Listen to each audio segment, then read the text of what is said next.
An image constraint is a constraint between a printed image target and an asset in Cyclops. Cyclops tracks the image target and then moves and rotates the CG asset to match. There are two ways to create an image constraint in Cyclops. The first is with the Asset Constraint tool. This tool allows you to create different types of constraints, including image constraints. The second way is with the Image Constraints section in the Main Tool tab. This method allows you to save constraints and load them at a later time. This tutorial will cover the second method.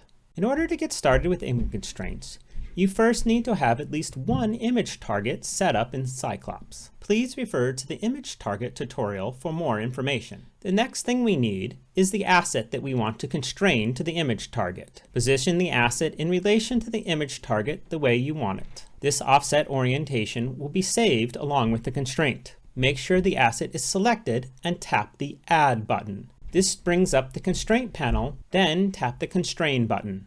The image constraint is now active and has been saved. If you move the image target, the asset will move with it. Constraints in Cyclops have a built-in offset. If you select the asset, you can still move and rotate it as you please, but it will still be constrained to the image target. You can see the image constraint listed here. It has the name of the constraint and the image target it uses. The icon changes to gray when Cyclops is not actively tracking the image target, and then back to blue when tracking is active.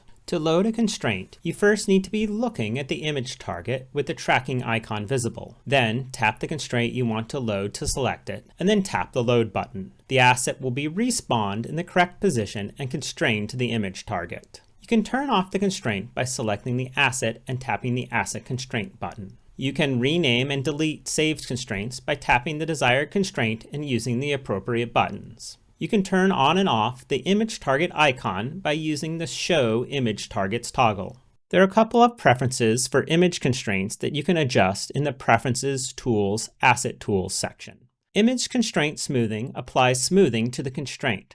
The higher the value, the more smoothing. A value of 0 is no smoothing. Image Constraint Auto Load will cause Cyclops to automatically load the image constraint and asset when it first sees the image target.